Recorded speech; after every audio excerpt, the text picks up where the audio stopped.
Welcome to Open Education Week.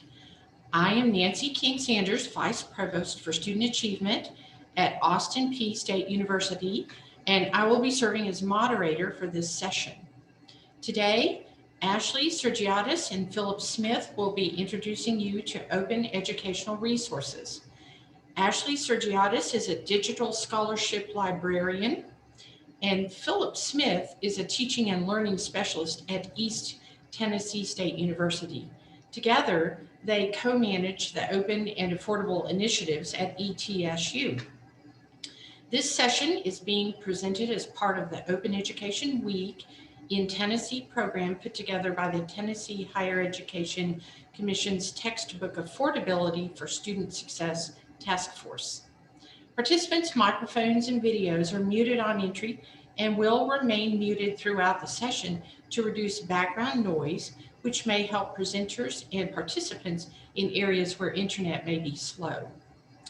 This session will be recorded and shared with registrants and posted to the web. Questions may be submitted throughout the session using the chat feature. We also would like to invite you to attend additional sessions for Open Education Week as listed on this slide. A special thanks to Julie A. Roberts, Associate Chief Academic Officer at THEC, and Rachel Fleming, Scholarly Communications Librarian at the University of Tennessee at Chattanooga, for their organization of Open Education Week. I would now like to turn it over to Ashley and Philip. Okay, good afternoon, morning. I guess it's still morning for some of you across the great state of Tennessee. We're sure happy to have you all on the Zoom call today and to introduce to you Open Education Resources, OERs, and some of what's happening across the state with OER. And this session is really a kind of a fundamentals of why both what OER is and how we got here. So our kind of agenda for the day is to define the problem, suggest solutions, see some examples, and explore some next steps. So we really hope to move from the big picture here into, hopefully you can leave this session with a couple of concrete ideas of what you can do next if you're getting excited about OER like I know I am. So let's jump in. The problem is college is expensive, and I like to start with a nice, very obvious kind of fact there, but I'll also submit to you that expense and the financial burden of college is also makes college exclusive, right? So it's the expense is really an exclusivity. And working in a teaching center, teaching and learning center, doing faculty development, I really focus a lot on what are the conditions that make for good teaching and learning, that make for authentic learning. And inclusivity is almost always a big issue there, right? So when there's expenses, it's an access issue, there's extra barriers there. And we know that this has effects. We can go to the next slide there, Ashley. That expense, that barrier is, keeps some 2.5 million or so low, moderate income college qualified high school graduates from either enrolling in college or from finishing college in the first place, or after they enroll, things happen and they aren't able to complete, in part due to costs. Here's how our friends at the College Board break down the expense of college for us. Some of the big ticket things, I'm sure no surprises here: tuition and fees, of course, room and board. We see books and supplies, personal expenses, transportation. And so, as teaching faculty, as librarians, as educators concerned about student success and inclusivity, we can't do a lot necessarily about tuition and room and board and stuff, but we do have some agency, some ability to have an impact with the books and supplies that we require for our courses and our programs. Another a fact that I'm sure is not a surprise to to anyone on the call is the outrageous cost of textbooks, how they've become exponentially more expensive over the last few decades, rivaling even college tuition itself and, healthcare kind of costs. So it's, yeah, college textbooks have become very expensive. So a quick Q&A for the folks on the call right now. Student spending on course materials. Do you think students are spending more or less? If we were to ask the students in your institution now, are you spending more or less on textbooks, course materials? Do you think it's trending up, or do you think it's trending down? You can just, if anyone wants to pop into the chat there, up or down, what you might think. I'm seeing some more. I think they're spending less, just not buying the content. Emily, that's a perceptive comment. We'll move to that. Yeah, I'm seeing ups, the same. I think I've kind of cued you to think that it's getting more expensive, but actually, Ashley, if you will reveal it, this is what students say, that they're actually spending less. So this comes from I think this is a national level survey of them just asking students as they exit the bookstore, hey, how much are you spending?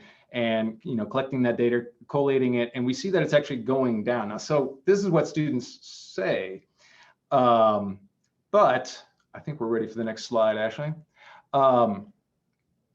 They might be paying that much, but it might be that they're not actually getting all of the materials, right? So the reason they might be spending less, the textbooks might be less expensive, or their materials might be less expensive, but I think more likely what's happening is that they're not buying all of their textbooks or all the materials. And indeed, we have lots of data points. Oh, sorry, can you go back to that one?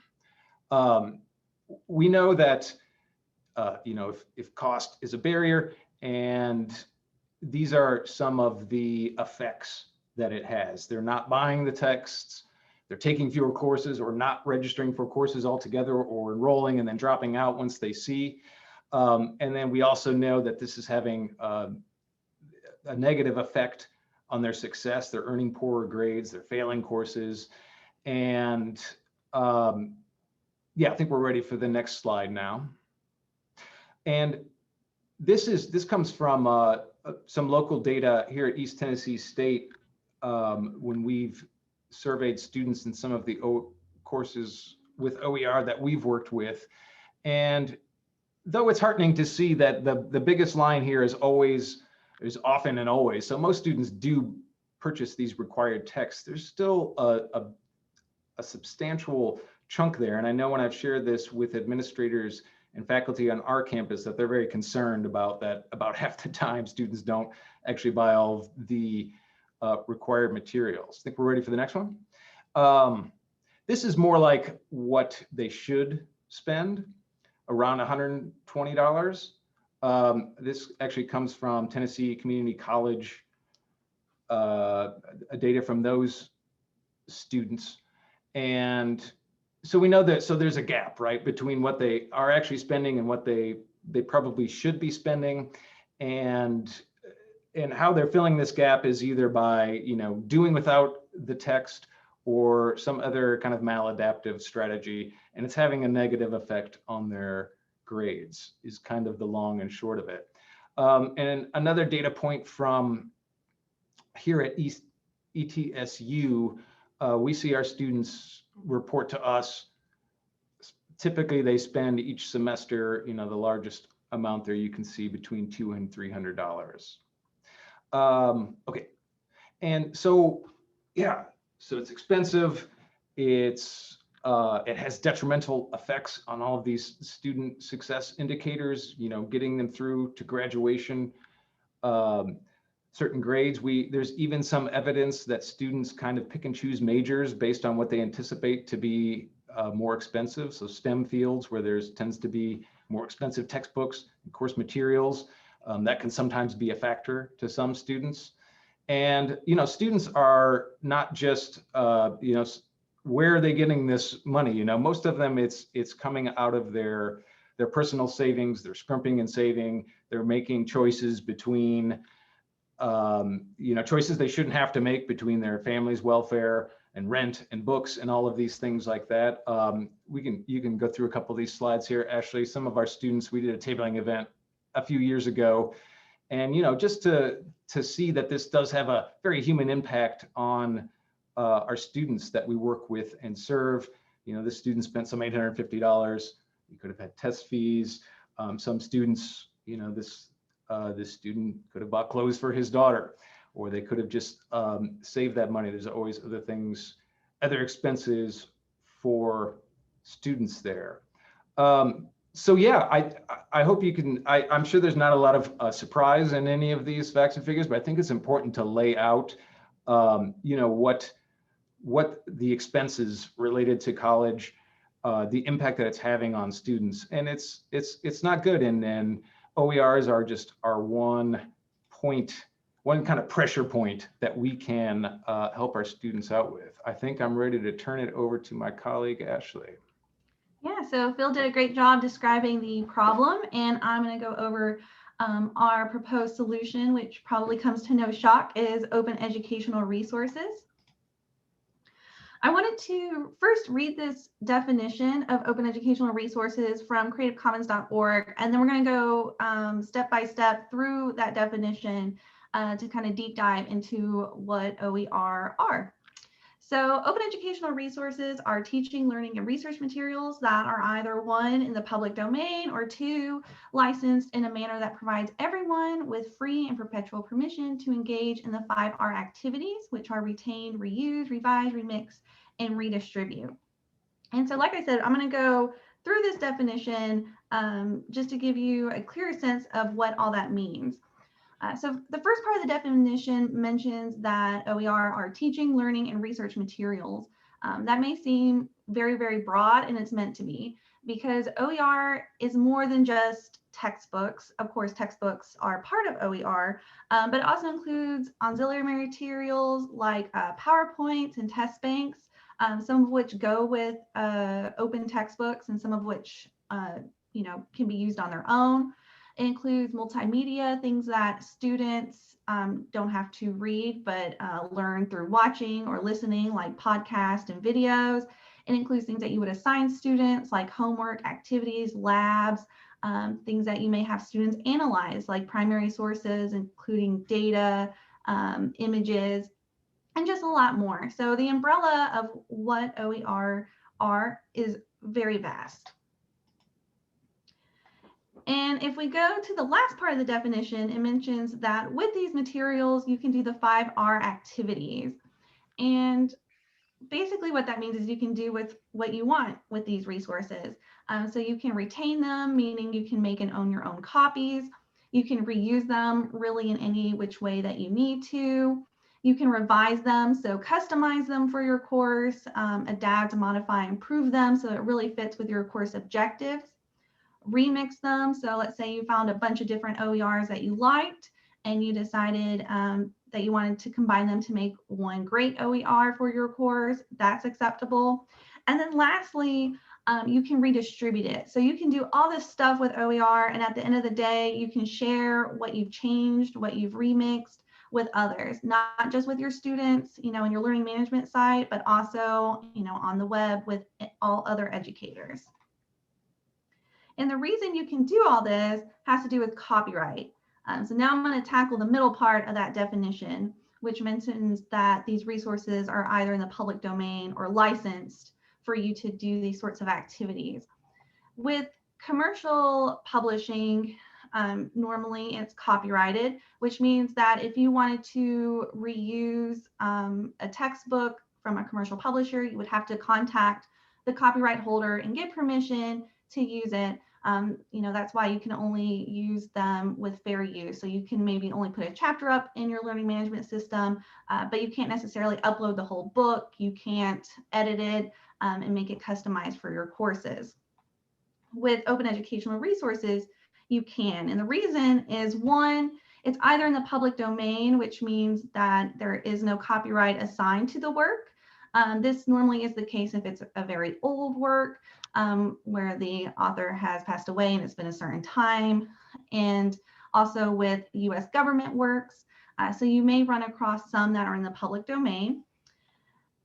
Aside from public domain works, it also may be licensed for you to do those activities. And unlike public domain, where there's just not copyright, being licensed means it works with copyright. So these works are copyrighted, but the copyright holder is saying, hey, you as a user can use them in these certain ways. So that way you're not having to contact them. They just tell you up front how you can use them. And they do that through Creative Commons licenses.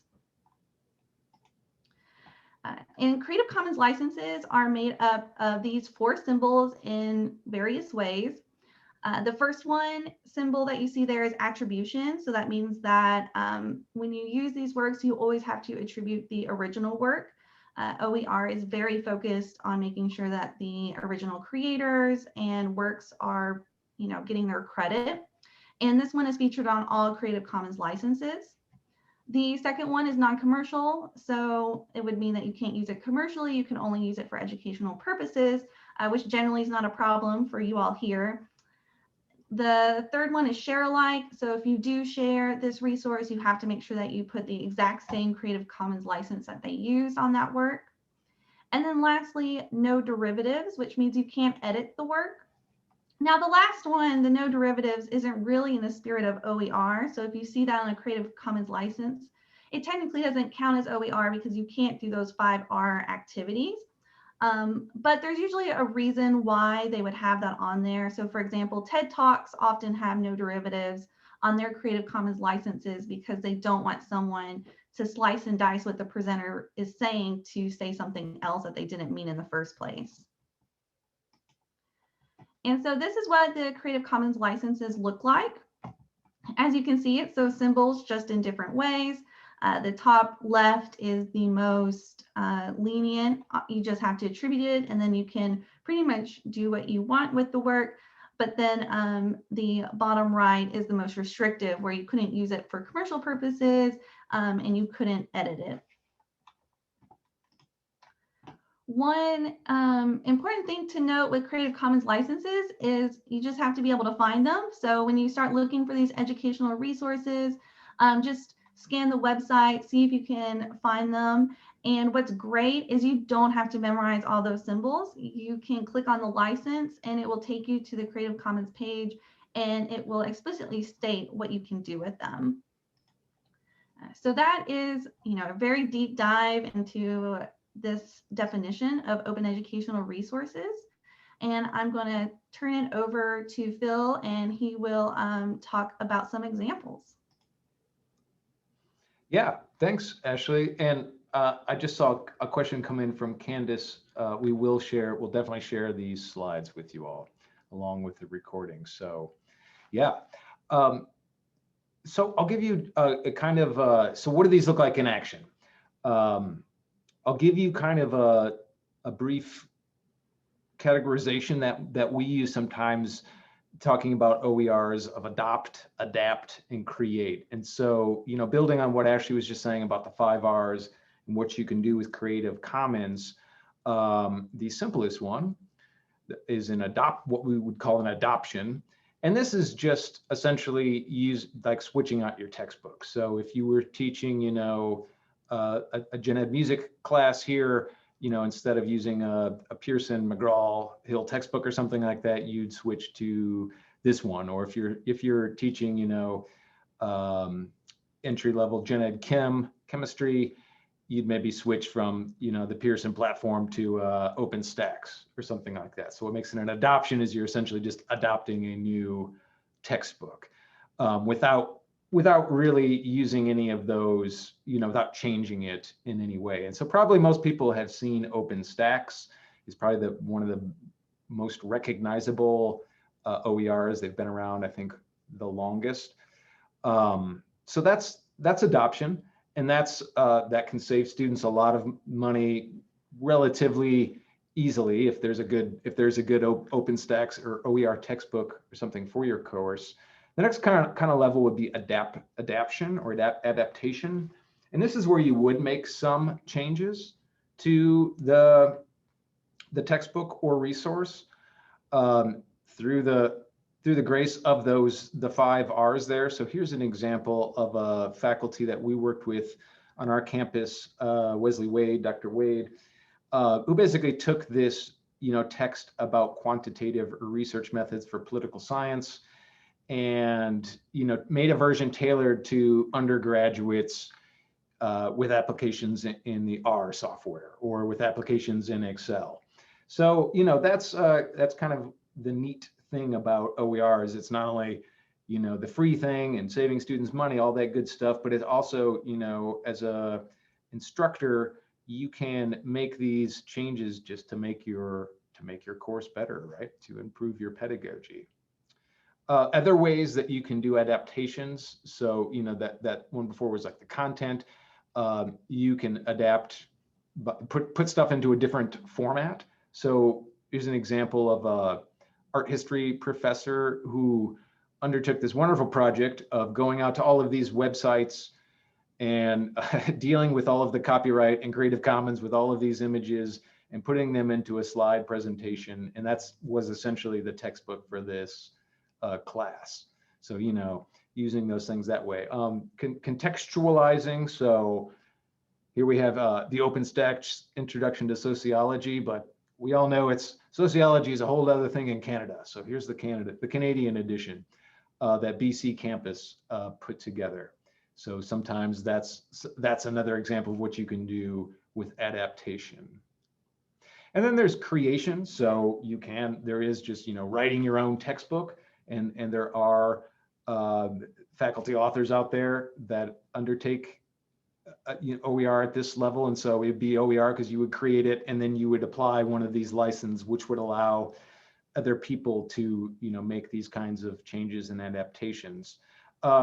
Creation can kind of span, though, a bit of a spectrum from, a full-on writing a whole textbook, but it could also be you're creating videos, we've worked with faculty who've created podcasts or have adapted their textbook to podcasts and videos.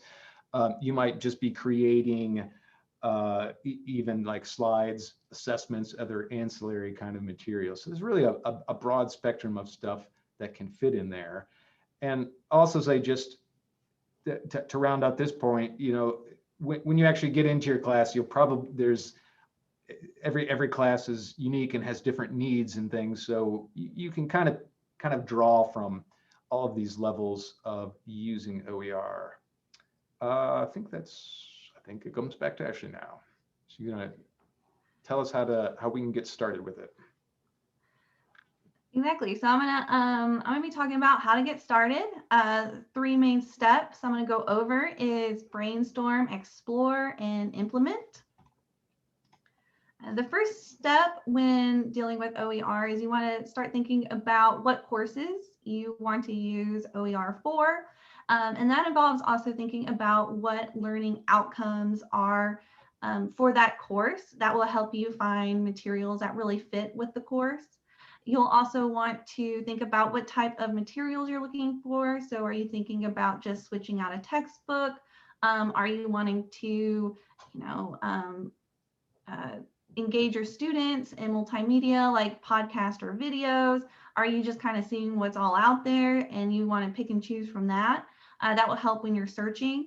And then lastly, you want to think about your time commitment. This comes in the last step for sure, because everyone has different levels of time that they can commit to these sorts of projects. So creating a whole textbook may not even be feasible for you based on your time.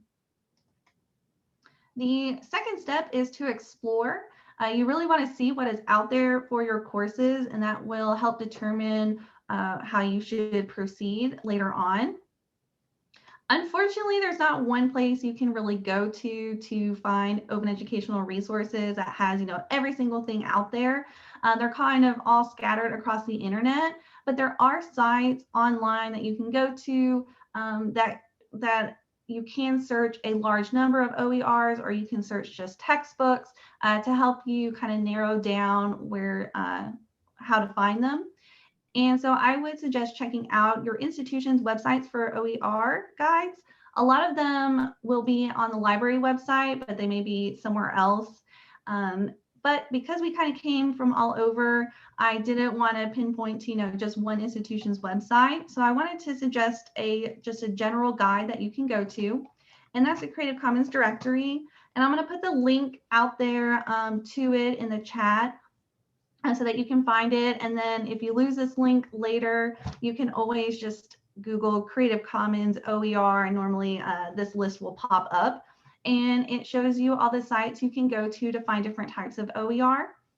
And I'm going to go over just some of what they offer and just kind of highlight a few that you may want to start off. So the guide itself starts with places that you're probably already familiar searching. So you can search for open educational resources on Google. It will be very vast in terms of, the results, because it's really searching based on rights, so things underneath Creative Commons licenses. But if you're comfortable searching with Google, it shows you how to do that. It also shows you how to search videos on YouTube with Creative Commons licenses. So if you're familiar with YouTube, you may want to consider that. Then further down on the list, there are education searches, so sites that are specifically for educational videos. So when you're searching through Google and YouTube, you may come up with results that aren't necessarily educational, but with these, they're very geared towards educators. There are general education searches, like OER Commons is a great site, and that takes a lot of educational materials in one place for you to search based on subject area, material type. These are great places to start if you're just kind of see what's all out there for your courses. So I do recommend OER Commons as one. And as I'm talking, if you all have any suggestions that you all use to find OERs, please share them in the chat. This is not an extensive list that has every single place you can go to. Also in this list, there are places you can go for specific material types. So for example, textbooks. If you are just looking for textbooks, you may want to start off with the Open Textbook Library. They guarantee that the textbooks in there are free, peer-reviewed, and openly licensed. They have a little rating system where faculty can go and review the book, so you can read reviews from faculty like yourselves. And there's also OpenStax, which Phil has mentioned in his part. But OpenStax is great if you are looking for a general education textbook. They also have a lot of business textbooks. OpenStax are high quality. They tend to have auxiliary materials like PowerPoints and test banks associated with their textbooks, as well as third-party platforms like affordable homework systems. So usually if you can find an OpenStax book in your area, you're good to go. Some things you'll want to consider when searching through OERs. First is quality. Just like commercial textbooks, you're going to find, some OERs that you view as high quality and some maybe not so much. You still have to vet these resources, but usually we leave that up to the instructor to determine, if this is a quality material for their course. You'll also want to consider accessibility. So with accessibility, you want to think like, if you're choosing a YouTube video, does it have captions? If you're choosing a podcast, does it have a transcript? Can it be used with screen readers if you are using a PDF? So you just want to make sure that everyone in your classroom is going to be able to access these materials. And then lastly, you'll want to consider copyright, because even if you're searching through OER Commons, there may be different Creative Commons licenses attached to that material. So you always want to make sure that on each individual work that you're grabbing for your course, that you look to see exactly what you can or can't do with that to make sure you're not breaking any sort of copyright law. And then the third step is to implement. So once you've kind of gone out, you've explored, you know what's out there, that kind of gives you an idea of where you should be going. You also want to consider your time commitment in this as well. So, if you're teaching a general education course, more than likely there's probably a few textbooks out there for you, and you may just be able to adopt. Or if you're teaching an upper level course or grad course, maybe there wasn't a textbook for you, but you could grab a bunch of materials together to put together your reading list. And if that's not the case, then maybe you need to adapt or create based on what you were able to find. And as Phil mentioned, there's not, just one place you can go. You can go on all three directions. And usually most people end up doing that eventually. And a big reminder is if you do adapt or create, it's not really an OER if you're not sharing them out there underneath the Creative Commons license. So if you do create anything, even if it's just a course lectures that you recorded or a worksheet that you have students complete, always find a place to share it online and put it underneath that Creative Commons license. If you need help with that, usually your librarians can help you find places to put those. And the last point I want to drive home is that it doesn't have to be a race to the finish line. You don't need to feel pressure to convert your entire course to OER on your first go. Maybe just, search, see what's out there, and then say, okay, well, I'm going to grab this OER video. I'm going to use this chapter from this open textbook. You don't have to completely, change out your textbook. You can start adding supplementary readings, and then when you're ready, switch out the textbook. And so that is a very, very, quick introduction to open educational resources. But we wanted to open it up for questions, thoughts, experiences. Is there any questions that you all may have?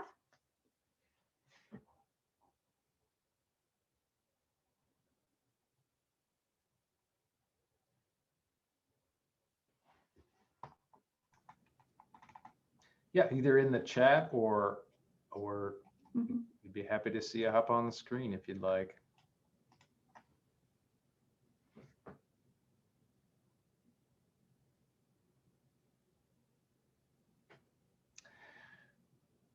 So Meredith asks, what has been your faculty's reception to OER? So I would definitely say very favorable. Like the faculty that are interested enough to, for instance, come to a webinar about it or to explore doing it for their class are generally very, favorably, they receive it well. I think one of the main problems is, unfortunately, a lot of times there's a teacher that wants to use OER but can't quite find the right textbook or the right kind of assortment of materials, or a publisher does have what they consider to be the best kind of thing. But I think faculty are very, very sensitive to students, financial plights and that kind of thing. There's the question on from Nancy on what advice would you give faculty who are hesitant to use OER because they think the quality might not be adequate. Sometimes when we give this presentation, we talk more about how OERs are made, and I think that sometimes helps with quality. There's been great strides over the years to make sure that OER are quality. I think we all think that maybe OER is created by a faculty member, locked in their room by themselves, just typing on a textbook, and that's no longer the case, or maybe never was the case. There are communities online that people can go to find peer reviewers, to find collaborators. So there's a lot more vetting of resources. And also there's a lot more funding available now for faculty to encourage them to take the time to really create these quality materials. So for example, we have our own awards program where people can apply and earn money. So instead of getting the royalties from a commercial publisher, they would just get a stipend up front. So I think there's just a lot more support nowadays to produce those quality OERs. Yeah, I was just putting in the chat, a lot of really good questions are coming in. And we'll try to get to a few more of these. I think we've got another 10 minutes or so.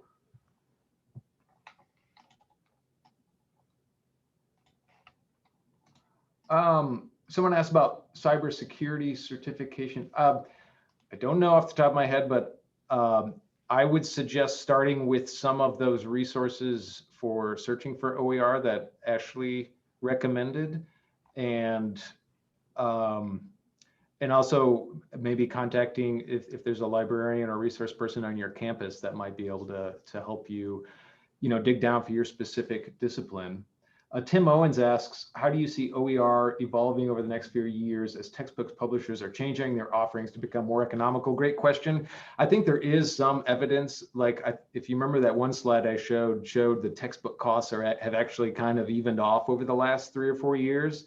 And I'm not totally sure why that is, but I think it's a combination of, for one thing, the impact that OER has had on higher education as it's become more of a trend. I think the textbook industry has taken notice, but also I think the textbook industry itself has realized that their model is unsustainable, and yes, they're shifting to a lot more of inclusive access kind of programs and things like that. So there's a lot more we could say about that, but yeah, and I wouldn't want to give the impression that textbook companies are evil and trying to rob students. It's not really like that. It's just like how the economics of everything has evolved, and I really just see OER as trying to help the people that are suffering the most from it, which is the students. Ashley, is there a resource that explains how to develop a module on a specific topic? Well, as Phil mentioned with the security one, I would have to do some digging and searching. I would suggest, searching in the resources I suggested. You may want to also reach out. We have academic technology services at our institution, or there may be a similar unit on yours that can help with you to develop a module in your learning management system. So I would always reach out to that support to help with that.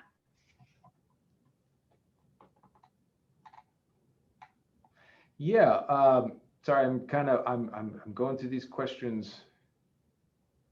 Allison asks about disadvantages. Have students expressed any discontent using OERs, and how can we address those? Largely, in our experience, no. Students like OERs as much. I kind of think students, the main thing is, most of the students we've surveyed is they like that it's free. That's a very easy thing for them to comprehend. And many of them, most OERs that are being used on our campus are digital in one form or another. And for the most part, they like that. Some students actually still do like print, and they'll say that. The only kind of negative feedback we've gotten from students about the quality of OERs was really just in one class where I think they just didn't do a very good job of finding the right OERs, or they weren't quite completely relevant. I don't know if Ashley had anything more to add on that, or wanted to address it. Yeah, I think let's see, it was about 95% of the faculty and students that we have surveyed said that the OERs that they used were as equal quality or better than what they've used in the past, or what they've used in past courses, and that seems to be consistent across other surveys as well. And like Phil mentioned, the reason that 5% usually was it just wasn't a right fit for the course, and the faculty member admitted that, as well as the students. So sometimes you try it out and it doesn't work, but I think that's all part of the process. I think Robert Ladd asked about if faculty have been trouble getting release time, or if it's supposed to be something that they're just supposed to do free time. I think it depends on the campus. Our campus, I don't believe you can get release time, or there's not a place I know of, a department where people get release time for this. We try to help that by doing our OER awards, where at least you get a stipend for doing it during your extra time. We are also working on getting it in our tenure and promotion policy. So if someone does create a textbook, they do get credit as research for creating an OER. But it varies based on what campus you're on. Yeah. Maurice Brown asks about fees associated with OER. And so, yeah, actually, we didn't even touch on kind of, so there's OER, which is open and free. And then there's also kind of a whole similar thing that we just call affordable, which is basically things that don't have the Creative Commons kind of licensing, but are still free or low of cost to students. And so, like, for instance, there is one math class that we work with where they use a completely OER textbook, but then they do have a math, like a homework platform that actually uses OER content. But the students do pay like I think it's just like a $30 fee. So there are like the cost thing can be a spectrum as well, from just completely free, but sometimes there are homework platforms or other access codes of some kind that students might still need. But I guess the idea is it's still cheaper than they would have had otherwise. Yeah, I see a lot of questions on copyright, and we probably do not have time to go down the copyright rabbit hole because copyright can really depend on the situation and the particular circumstances. I would say if you do have questions about copyright, you usually reach out to we have academic technology services may be able to help, as well as librarians often have some copyright expertise and they can help you navigate those waters. So, describe your specific situation and hopefully they will be able to navigate of how you should proceed.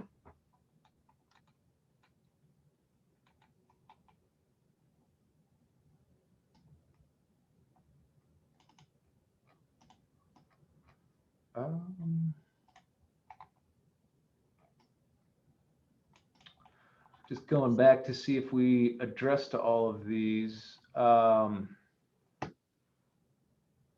up a bit, Mary Shelton had asked, is there a resource that explains how to develop a module on a specific topic, including using video clips? I don't know if we addressed that one, but again, I don't know, explains how to develop a module on a specific. I'm not sure off the top of my head. That might be,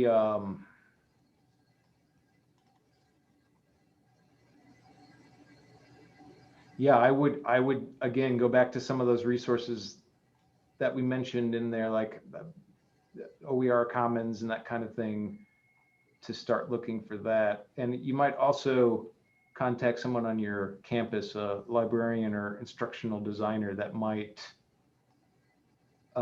be able to help you kind of sequence and put in assessments and that kind of thing. Yeah. And thank you, Meredith, for sharing that resource. That's great. Yes. I was also going to mention there's an additional question from Larry Vincent. How difficult is it to implement OERs when a large group of faculty are teaching the same course program wide? I did see that one.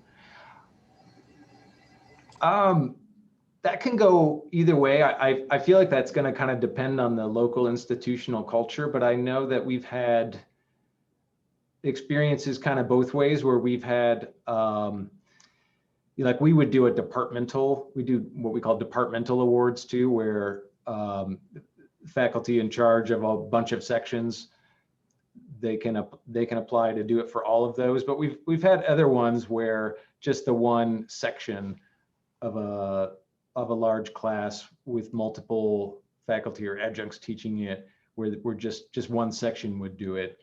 So it just kind of depends, but I think it's definitely like, it's a thing where when there's a trailblazer, someone that will come and will do an OER one, and maybe they kind of pilot it and work out some of the kinks.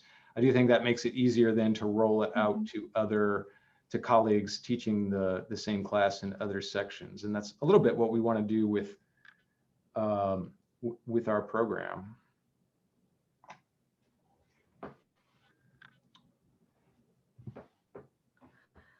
I think that hits our 45-minute, and I think we've answered or tried to at least answer all the questions. So thank you guys so much for joining us. We really appreciate it. We do. And special thank you to Rachel Fleming, Yes. who who really is responsible for putting together the whole our OER week here. So thank you, Rachel. Yes, thank you. And we hope to see you all at the other sessions this week.